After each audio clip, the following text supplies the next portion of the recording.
Hello and welcome to Rajya Sabha Television. You're watching a brand new edition of India's World with me, Frank Pereira. External Affairs Minister S Jaishankar met the Bhutanese King Jigme Wangchuck on Friday and said his special bilateral friendship has always benefited from the enlightened guidance of the head of state of the Himalayan nation.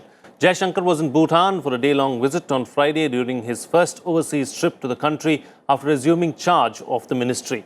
On Friday, Jaishankar also met Bhutan's Prime Minister Lotay Tshering and discussed important elements of the bilateral ties. He also held talks with his Bhutanese counterpart and discussed issues of mutual interest with emphasis on development partnership and hydropower.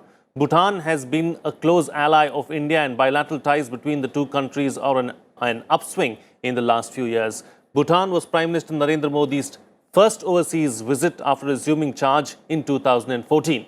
On this edition of India's World, we will take a closer look at the India-Bhutan bilateral relationship. Joining me on the program today are KP Nair, strategic analyst, Ashok Sajanhar, former ambassador, and Sharad Gupta, senior journalist. Thank you to all my guests for joining me on this edition of India's World. Ambassador, I'd like to begin the program with you. Let's first try and analyze and put into perspective the highlights really of the foreign minister's first overseas visit, and that nation being Bhutan. Yes, so I think as you mentioned yourself, Frank, the first nation that Prime Minister Modi had visited when he assumed power in 2014 was Bhutan. At that time, there were a number of eyebrows raised, a number of questions raised, because I think people and analysts at that time had said that with Bhutan we have excellent relations. There is sort of, and it is a very, very special relationship. It's a very, very unique relationship. And there has not been any problem between this relationship. So why should the Prime Minister be going there? But of course, there were deeper reasons for that, because we had seen in 2012, the then Prime Minister of Bhutan, there was some possibility that Bhutan might establish diplomatic relations with China. Bhutan is the only other country in addition to India. China has 14 land neighbors. With 12 of them, it has settled its boundaries, land boundaries. India and Bhutan are the only one. And it was also said that Bhutan and China might come to an agreement, and agreement which would not really be in the interest of India in terms of ceding territory by Bhutan to China. So there were these issues in the background, and of course going forward, we saw what happened in 2017 in Doklam. So there are all these issues. Bhutan is a very, our relationship is very strategic, situated as Bhutan is between China and India. And it's a very special relationship. Bhutan depends upon our bilateral ties are governed by the Treaty of Friendship and Cooperation of 1949 that was changed a little in 2007. So basically what Foreign Minister, External Affairs Minister S Jaishankar was doing is to advance this relationship, because even I think we have realized that particularly as far as neighbors are concerned, and even the closest of relations, you need to nurture them. Right. You need to really pay attention to them. And this is basically taking the neighborhood first policy of Prime Minister Modi, which was enunciated in 2014. This is taking it forward. He went there, and the next day Prime Minister Modi went to Maldives and Sri Lanka. Maldives basically because the leadership of Maldives had not been invited to the oath-taking ceremony on the 30th of May when Prime Minister Modi took his assumed second term in office. So I think basically it was to have a dialogue at the highest level. Right. There are certain issues between the two countries. Have a discussion on them, try to resolve them and move forward. Absolutely. Mr. Nair, new foreign minister chooses Bhutan as his first destination, really as far as his first overseas visit is concerned as FM. What kind of a message does it send out? And, what about the ties itself between India and Bhutan? A good start really as far as the new cabinet is concerned? Well, as you mentioned, Prime Minister Modi chose Bhutan as his first port of call when he became Prime Minister in 2014. But because of various preoccupations of the previous government, Prime Minister Modi's first term, the neighborhood policy could not be paid attention to as much as probably the Prime Minister wanted in the first term. So the effort now is to make up for it and make sure that the neighborhood gets the kind of priority that it deserves. Now, in that context, Jaishankar's visit, the significance of the visit is that some repair work has to be done in terms of the relationship, you see. Not because what happened in Prime Minister Modi's first term, but during the UPA government, you see. The UPA government made a mess of the relationship with Bhutan, to put it mildly, you know. Two instances come to mind. One is the stoppage of cooking gas subsidies, which affected the Bhutanese people. They suffered, you know, because cooking gas subsidies are extremely important for a landlocked nation like Bhutan. And they suffered. Second was, well, again, to put it mildly, the lack of support for Bhutan's democratic process from the previous UPA government, you see. Now, in my view, given the special relationship between India and Bhutan, it requires a lot of genius to spoil the relationship with Bhutan, as the UPA government did, you see. And it is my assessment that, of course, quite a bit was done during the first term to put this behind. But for External Affairs Minister Jaishankar's visit signals an effort to make sure that such instances do not happen, and that India-Bhutan relationship is restored to its primacy, as happened before the UPA government made a mess of it through this, especially through this cooking gas subsidy problem. Right, right. So it is basically to send out a message to Bhutan that India stands by Bhutan, and we are here to ensure that the relationship is taken to new heights. So what is that, having been said, Sharad Gupta, what is the present status of the bilateral relationship between India and Bhutan? I feel India and Bhutan, they are in a very synergic relationship. And as we have been discussing, since the two countries have a very symbiotic relationship, because Bhutan has been kind of acting as a buffer between India and China. And as we saw it during Doklam problem, Bhutan acted as we asked them to do. So that way, it has a very strategic position in India's diplomatic issues. And India also depends a lot on Bhutan for its hydroelectric power. And because Bhutan has about 30,000 megawatt generation capacity from hydropower, and of that, so far they have been able to exploit only less than 5,000 megawatts. And India has been financing a lot of their hydropower projects, and most of that is through, say, grants as well as loan. In some projects, we are giving them 60% grant. In some projects, we have granted them up to 60% grant and 30% loans. So, but Bhutan's economy is not doing very well because of certain things, and their external debt exceeds more than 100% of their GDP. So that way, they even the 30% loan which they have to repay to India is too much for them. So India has to somehow help them, and most of their import is from India, and most of their export is also to India.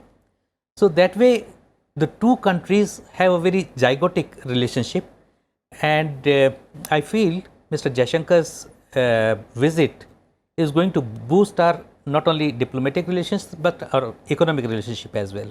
Right, right. So that having been said, Ambassador, are there any areas of the relationship that need special attention, some special focus? You know, I think one needs to be clear from the beginning that whenever you have neighbors, there are bound to be some problems or the other. And as far as Bhutan is concerned, we have been fortunate that it has been a very good sort of a symbiotic relationship, both of, you know, mutual interdependence, mutual respect. Bhutan, meaning I have been to so many countries and the Bhutanese representatives who were there, they always felt very, very comfortable to have a very strong relationship with India.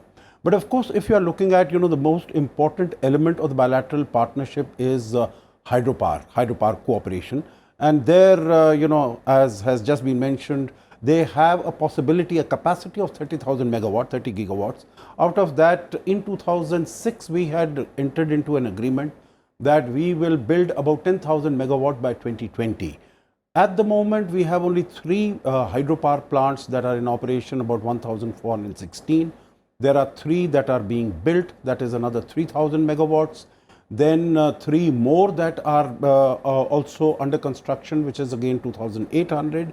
And another which is, because these are all run of the river projects, and the other one is a reservoir project. So that is also being done. Now the problem there is, as has been mentioned, about 60-40 or 70-30, that is the grant and the loan. But they are not particularly worried as far as this debt is concerned, because you would recall when the new Prime Minister, he took oath of office last year and he came to India in December. And at that time, there was an interview given by his Foreign Minister, Dr. Dorji, whom also Dr. Jaishankar went and met. And he said that all these hydroelectric power debts, these are self-liquidating debts. So we are not really very worried, because, you know, about 87% of the debt are what, you know, they owe because of hydropower, you know, because of the loans that they have taken. So that is not in that sense a problem.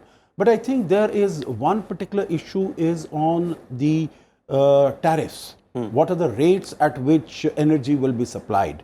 I remember that during the Doklam crisis or just after that, there were also some concerns that, you know, India is getting self-sufficient as far as power generation is concerned. So whether all the power that is being generated in Bhutan, whether we would be requiring it or not, and if we do not need it, then what are they going to be doing with it? Because, you know, India is the big market.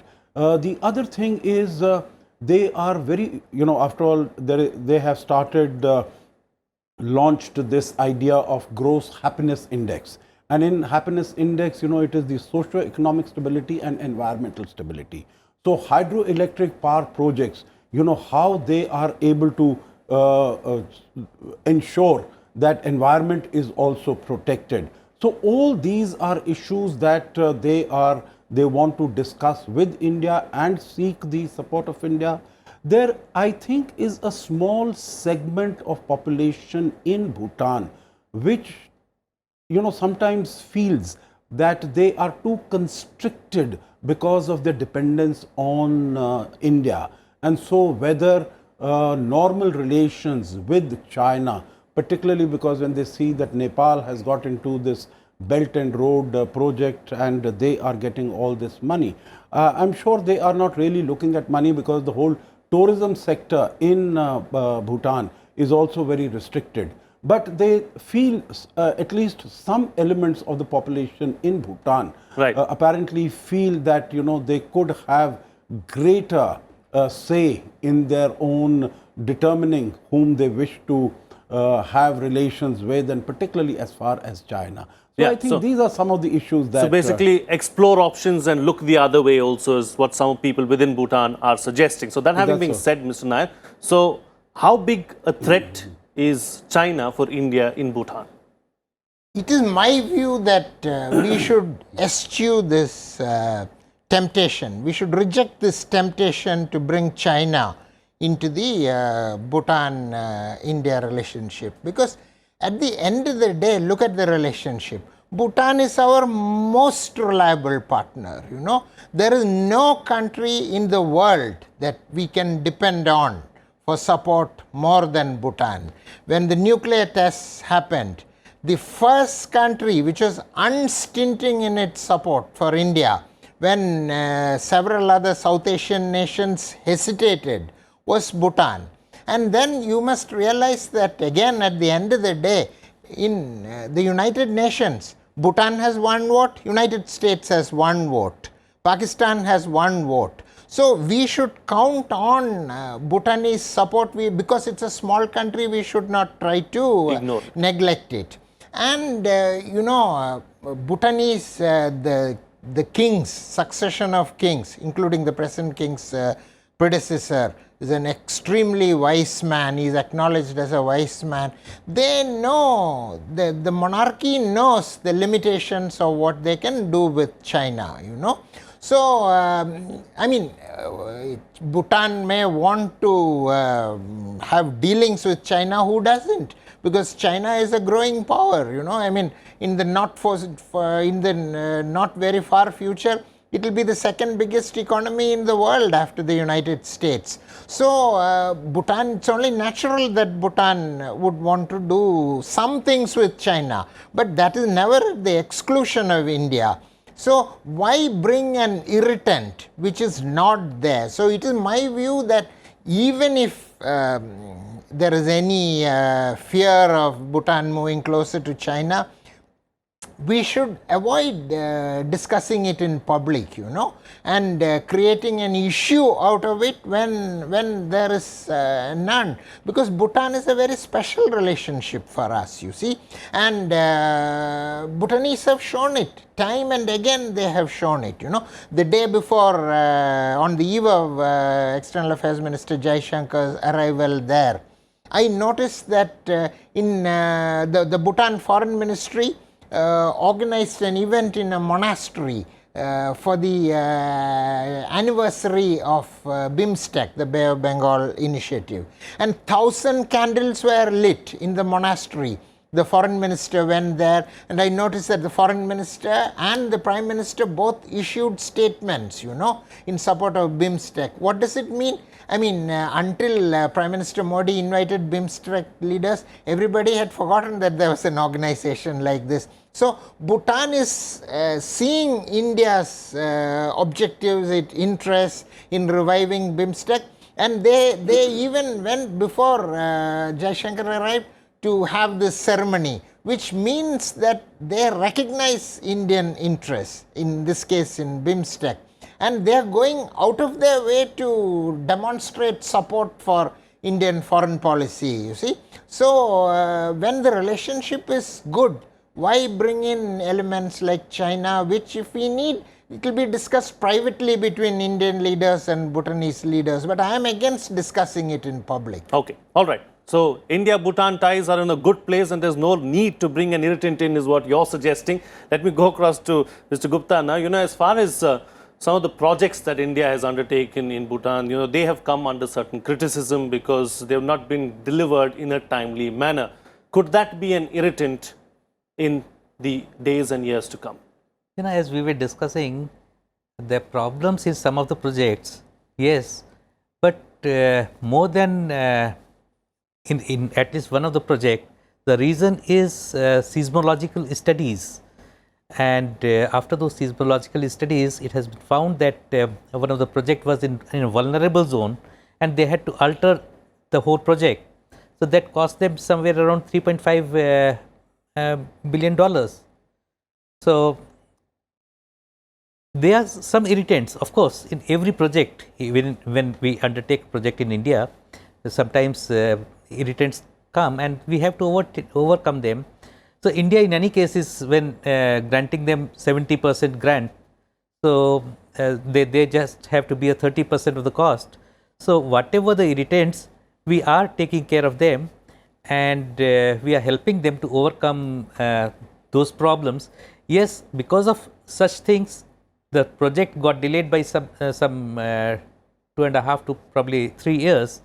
But that happens, and they have to bear with us, and we are helping them to basically complete the projects and start generating electricity. And since we are the only buyer, so in any case, whatever they are generating is being bought by India. So we are financing as well as we are the buyer. So there is hardly any financial burden that Bhutan has to undertake because of the delayed project. Right. All right. Closing comments now from all my guests, starting first with you, Ambassador, with the best way forward for the India-Bhutan bilateral relationship. I would say that India-Bhutan relations are in a very good place, and we need to pay attention. We need to sort of, take it forward. We need to listen to them more, understand, appreciate what are their concerns, and try to remedy them in real time. Just two comments here also. One is as far as China is concerned. We might speak about China. There is a very minority, small segment in Bhutan which might be having these feelings. Otherwise, I think their inclination towards India is quite clear, because Bhutanese are also extremely wary about the Chinese. They know how in 1959, from Tibet, Bhutan is a Buddhist country. So how all the Buddhists were driven away, how His Holiness the Dalai Lama came from there. They have also seen, in terms of the oppression against the Tibetans, that more than 100 Tibetans, they self-immolated themselves over recent years. And in terms of the oppression that China continues to impose on the Tibetan population in that region. So they are very wary, they are very concerned. So, by and large majority, particularly as far as the king is concerned and the leadership is concerned, they know that, that they need to maintain their distance as far as China is concerned.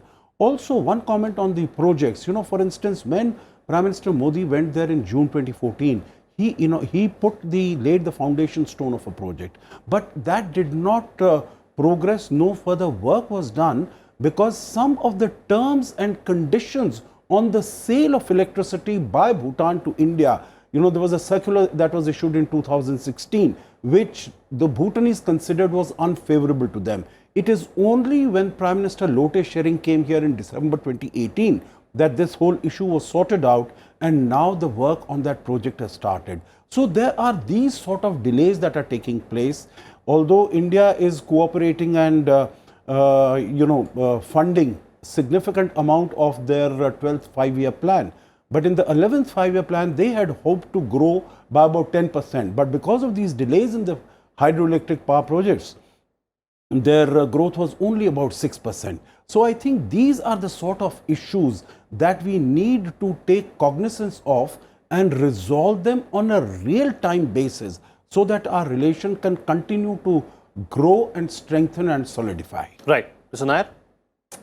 Let me end the program on a happy note from my part. You see, on the eve of Jaishankar's arrival in Bhutan, there was very happy news for the Bhutanese people, because they qualified in the first match for the World Cup, Football World Cup, the FIFA Cup, So it was a great occasion of joy for the Bhutanese. In fact, there was no space in the stadium. All of Bhutan seemed to attend this football match, and happily enough, they qualified in the first match. Of course, they have a long way to go to finally enter the finals of the World Cup, if at all. So, a lot of good things seem to happen as an augury to Jaishankar's visit. But the reason why I mentioned the football thing is because, Bhutan is a sporting nation. For the king's birthday, even in the embassy here, the Bhutan embassy here, they have archery competition. And in all of Bhutan, they have archery competition for the king's birthday and the national day. So, we could help as a bigger nation, a nation with greater facilities. We could help Bhutanese to develop their various sports, being a sporting nation. And that way, since it is also the happiest nation in the happiness index, so we could contribute to increasing happiness in Bhutan through helping them with sporting activities. And maybe in the process we can also borrow some of their happiness. But these are areas, I think, moving away from traditional things like hydropower and 5-year plans and all that. These are new areas. You see, Bhutan is also changing. Their aspirations are changing. You know? Right. So these are areas where we could contribute through new areas to everlasting friendship between India and Bhutan. Absolutely. Everlasting friendship is what you're calling it, and new avenues being sports is what you're suggesting. Sharad Gupta, close the show for us with your concluding remark. I also feel the same way. India, in fact, is a very vast country, and despite being, say, 125 billion people, our football team is still not able to qualify for the World Cup, and we need to basically play more and more with countries like Bhutan, which are progressing and have sporting and cultural relationship much more than what we already have. And we are in fact having a strategic, as we said, strategic and diplomatic as well as economic relationship. We need to take these relationships to a higher level, and that's what I think that is one reason why Dr. Jaishankar's visit might have played a very big role in improving the relationships. All right. On that note, then, we'll call it a wrap on this edition of India's World. I'd like to thank all my guests for joining me on the program and putting things into perspective for us. We'd like to hear from you as well. Do share your feedback and your suggestions with us. Our email ID is indiasworld.feedback@gmail.com. You can also tweet to us using our Twitter handles at FRP09 and at Rajya Sabha TV. That's it from me. See you again next time.